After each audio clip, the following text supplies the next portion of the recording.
Hello and welcome to another episode of Clean Food Crush Program. It's your favorite dietitian, Portia, and today we are going to be deviating a bit from the normal. I hope you guys are healthy and keeping safe wherever you are. I hope you're having a lovely week. So I know kuti majaira kuti panapa tingotaura kuti let's reduce the amount of sugar in our food, let's eat more vegetables, let's eat healthy and all that.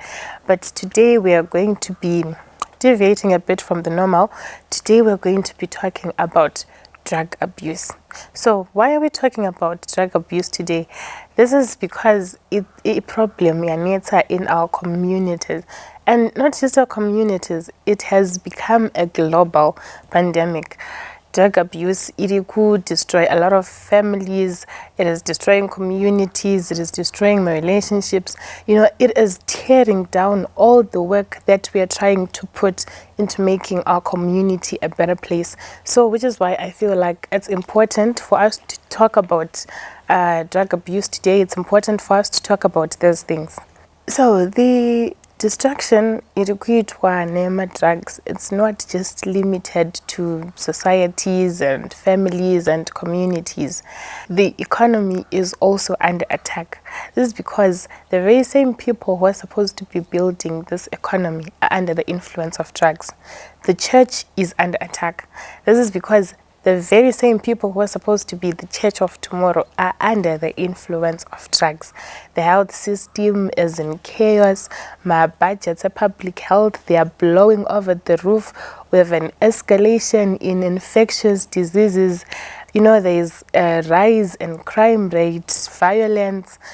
So basically there is a lot of chaos and havoc that is being created by these drugs. A lot of problems are emanating from this drug abuse issue, which is why it's important for us to find ways to counter it and mitigate it before it puts all the efforts that we're putting into making this world a better place before they go to waste. So now, of course, we have these large-scale impacts of drug abuse on the economy, on the globe, But today in particular, I want to look at the impacts on the drug abuser's body. I want to look at the impacts on the user's body. Some drugs, how are they affecting them, the physiology that they are undergoing, changes that they are being subjected to, and the influence of these drugs. We want to look at them, and we want to look at some of the ways that we can use to mitigate the impacts of these drugs. So the drug ranetsa muma streets medu rukunyanya kurira sterek is crystal meth. Crystal meth, others call it dombo, others call it guka, motoriro. It goes by a lot of street names. Do drug reduranyanya kunetsa, and drug iri ranetsa to the extent that we're having a lot of drug awareness campaigns, my t-shirts, akanzi stop drug abuse, vanzwane kuprinta. They're even making songs for the drug, let's stop drug abuse, to emphasize. So we cannot emphasize enough on the importance of stopping drug abuse. So now we want to look at how this drug is directly affecting the body. So we have what we call our central nervous system. This is the system that controls most of the activity in our body. And the functional unit of the central nervous system are the nerve cells. So my nerve cells are responsible for transmitting my electrical impulses to basically the brain and the muscle, which is directly responsible for sensory and motor. And those control our movement, our thought, our perception, our memory, no facilitator, even my processes like breathing, digestion, my sleep patterns, edu. These are things that are controlled by our central nervous system, my nerves edu. So my electrical impulses edu, when they are being generated, they need a regulatory system, which are my inhibitory neurons edu. And so these inhibitory neurons, they are no make sure kuti the generation of impulses is regulated, so there is no continuous firing of electrical impulses, because this continuous firing of my electrical impulses ndo inozoita kuti tiite alterations in all the other processes andataura vana thought, perception, learning, memory, breathing, digestion, sleep, all those other processes, they are disturbed. So my inhibitory neurons edu, they are important for regulating my electrical impulses that are generated. So what my drugs edu do is that they suppress these inhibitory neurons.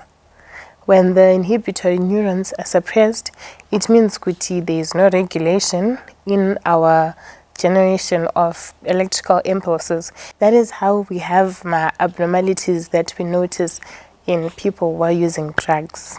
So some of the neurotransmitters anoshandiswa in our central nervous system are hormones, the likes of dopamine, my endorphins, serotonin.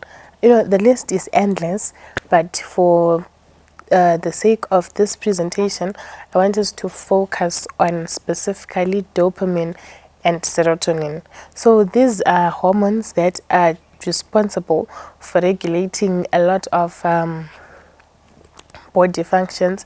For example, my mood swings, my emotional responses, our breathing, homeostasis, temperature, my vascular activities, digestion, metabolism. A lot of things are controlled by these hormones, dopamine and serotonin. So what some of our drugs do is that they mimic those hormones. And we have dopamine, and then we have this other thing that looks like dopamine. So when the receptors in our nerve cells are now generating my electrical impulses, they also recognize these bioactive compounds in my drugs that are mimicking the dopamine. So we have these bioactive components that have a functional compound that is similar to dopamine. So these are going to be recognized by my receptors in your nervous system. So when we have a lot of this dopamine and dopamine-like substance, which is basically almost working the same thing, then we also have our inhibitory neurons suppressed. It means we are going to have a lot of electrical impulses that are going to be generated at the same time. So this is now a body nervous systems asina control on the neural activity. There is just firing of electrical impulses. There is no control whatsoever. So it means kuti we are going to have an alteration in our perception. As we had mentioned before, kuti these inhibitory neurons are supposed to control my perceptions, edu, thought, learning process, etc. So when we have this dopamine in overdose, then we're going to have a lot of electrical impulses that are generated. So we have an alteration in our perception, in our mood swing. It does not create this euphoric feeling that we have, this lack of control in emotional responses, this hallucinatory effect. So a hallucinatory effect emanate from this overdose in dopamine. My drugs. So which is why people tend to get addicted. Once you do it once, you do it twice, you continue you continue having the edge of wanting to have that euphoric feeling again. So that is where we have our addictions emanating from. So as I have mentioned earlier, dopamine, it controls a lot of processes in our bodies. Saka ndopanos where problem yema drug abusers ipapo. Kuti dopamine does not just control your emotional responses, it does not just control your mood. It controls a lot of processes in your body. That includes your breathing, your digestive system, your temperature, your metabolism, a lot of things. So those nozoita bring about all these other undesired characteristics in drug abusers. For example, aggressive behavior, impulsiveness, lack of poor judgment, and also no appetite. It's because dopamine does not just control one function in the body, it controls a lot of function.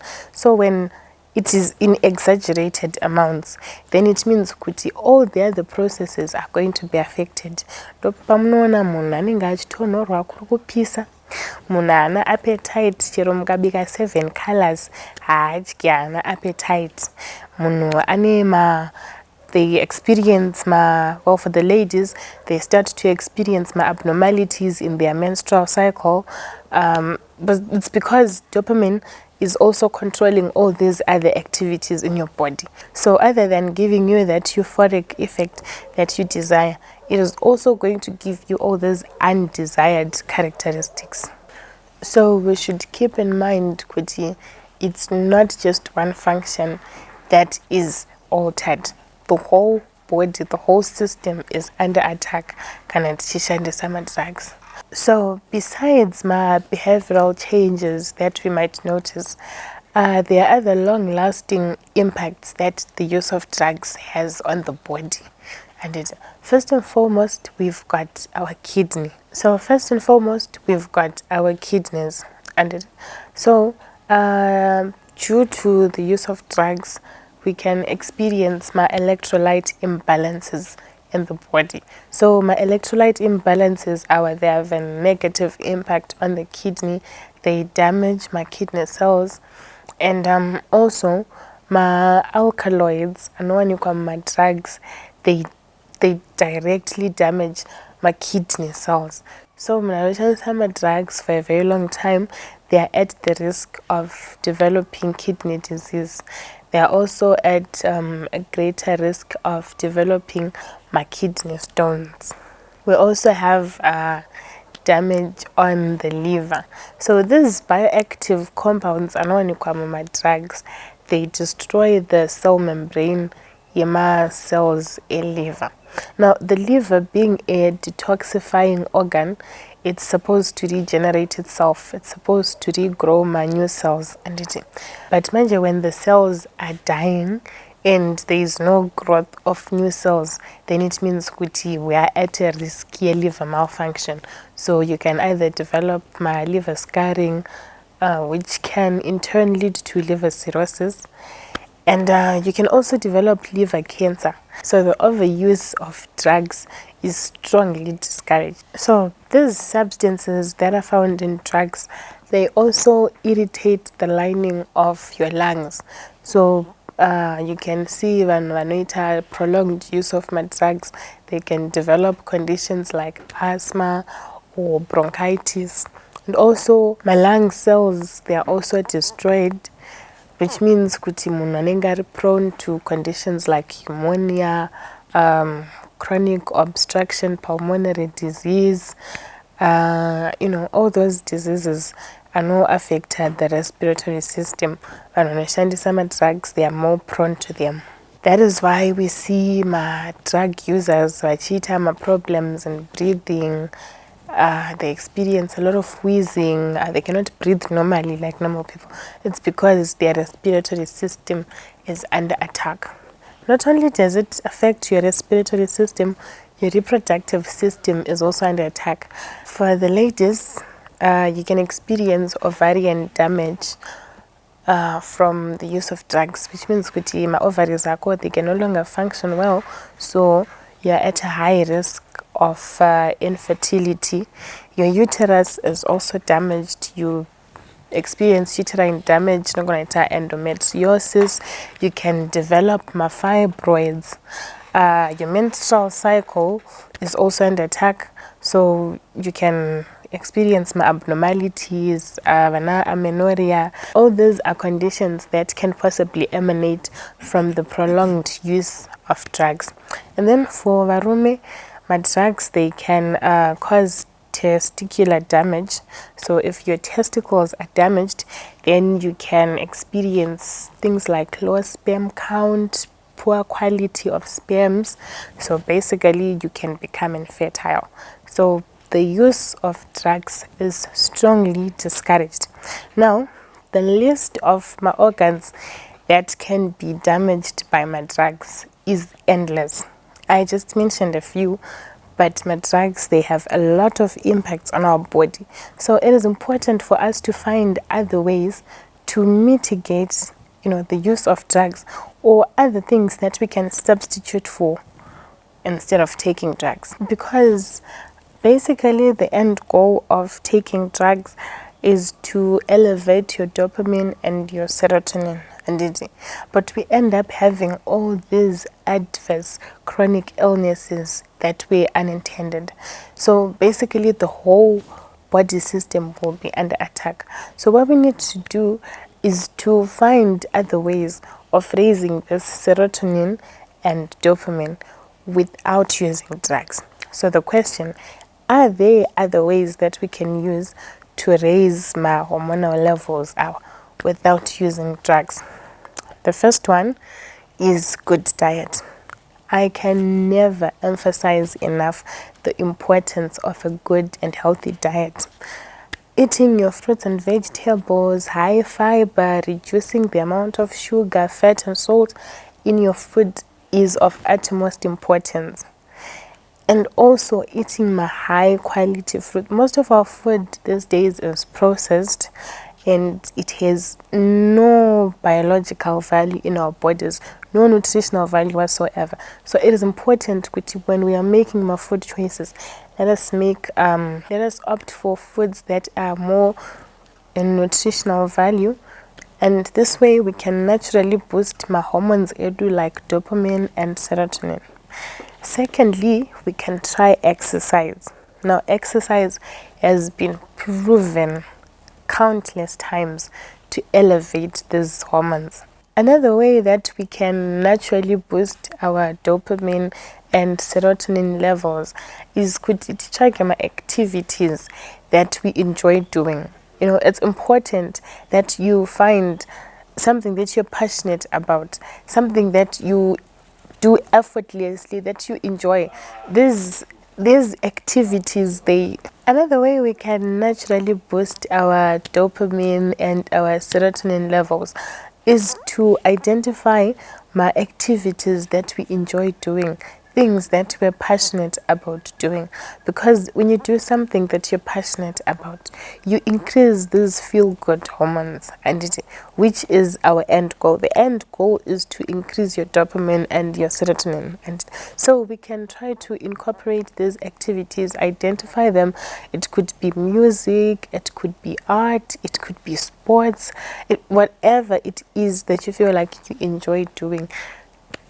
Invest most of your time in doing that. That way you're naturally boosting my dopamine levels, so we do not have to go to my drugs.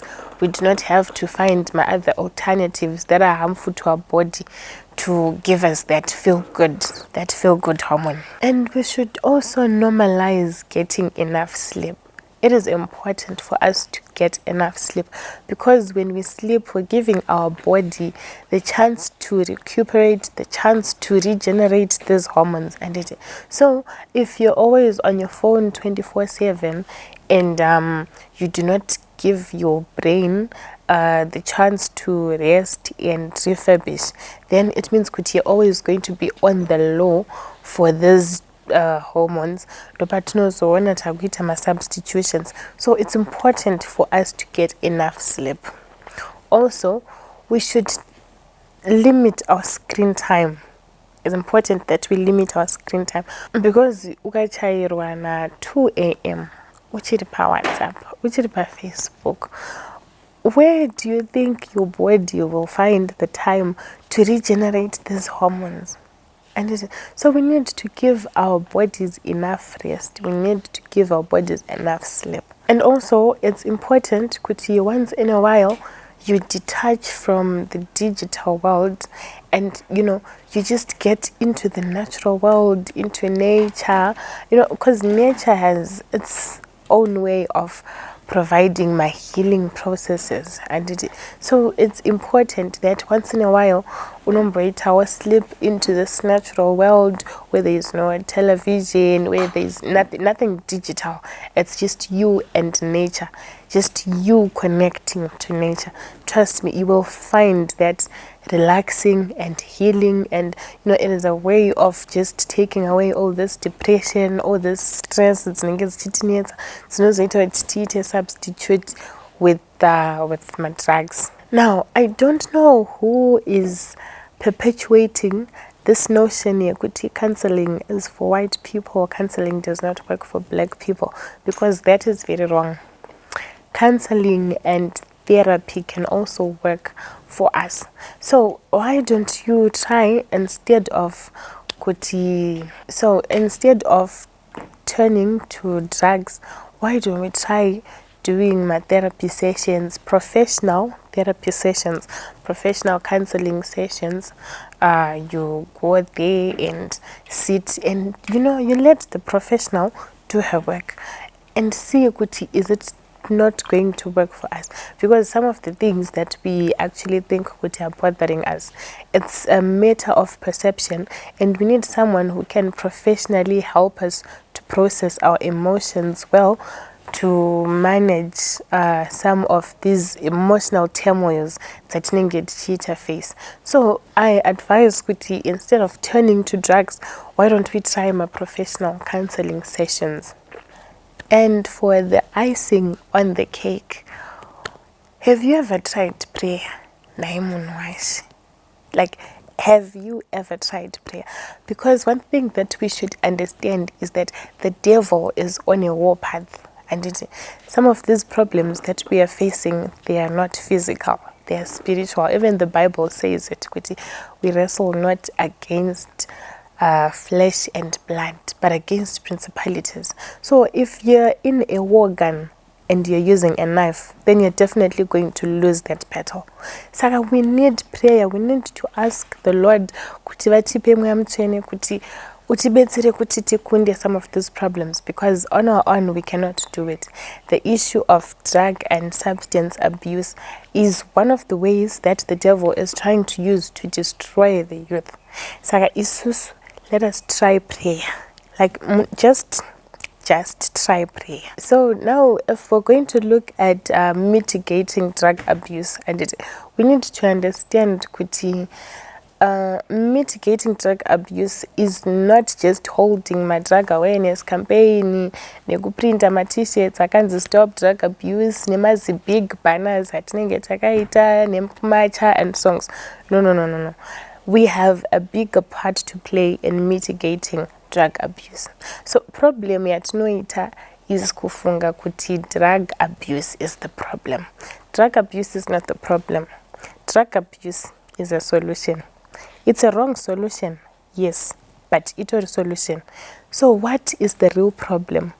The problem is unemployment. The problem is family trauma. The problem is mental health issues. The problem is childhood traumas that people do not talk about. So if we're going to look at mitigating drug abuse, let us start at the root cause. What is causing drug abuse? What is causing people to turn to drug? The problem is real life issues that people are facing that they do not talk about, that they do not know how to handle. That is the real problem. So if we're going to mitigate drug abuse, then we need to start addressing those problems. Number one, let's start with addressing unemployment. Instead of matching NEMA t-shirts and whatnot, how about we hold my youth empowerment seminars, empowering my youth to be financially independent, empowering them to be better people in the community. So a good example is the Glen City Primarius Camp Retreat that was hosted by Easter. These are programs that are equipping my youth with skills and knowledge that they can use to make themselves better people in the community, be financially independent. So these are more of my drug abuse mitigation plan actions that we need. Plan actions that are addressing the problem at the root cause. And instead of holding my board meeting let's hold my board meetings to discuss how can we empower our youth, how can we make life easier for my youth, how can we address my problems that my youth are facing. And number 2, let's also address these mental health issues. People are going through a lot. There's a lot of depression that is on the rampant. There's a lot of anxiety, a lot of emotions that are out of control, that are spiraling out of control. So we need to raise awareness in mental health issues.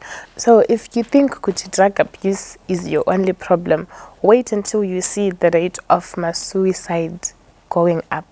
That is when we are going to acknowledge the fact that we need to raise mental health awareness. Let us encourage people to learn to process their emotions and thoughts, and let us help our youth with knowledge on how to handle these real life issues that they are facing. This is one way that we are mitigating drug abuse. Ngatite free counseling session for vana vedu. Let's give them a free safe space that they can talk about my issues. Let's address my childhood traumas, things that people went through in their childhood that they have never talked about but are affecting my behaviors. Let us address those issues. That is how we are going to address drug abuse at its root cause. And most of all, more than teaching our children to pray, let us also pray for our children. Let us also normalize hosting my all-night prayers because we are fighting a battle that we cannot win on our own. We need the Holy Spirit to empower us. We need the Holy Spirit to fight for us. So more than just teaching our children to pray, let us also pray for our children. And let us not look at drug abuse with a one-sided lens. Let us address drug abuse with an holistic approach. This is the only way that we can fight drug abuse.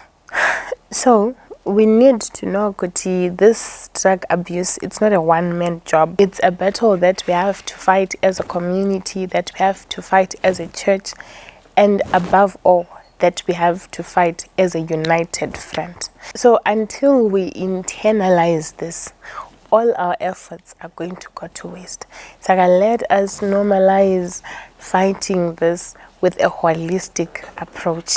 And I hope you enjoyed the rest of your week. This is your favorite dietitian signing out.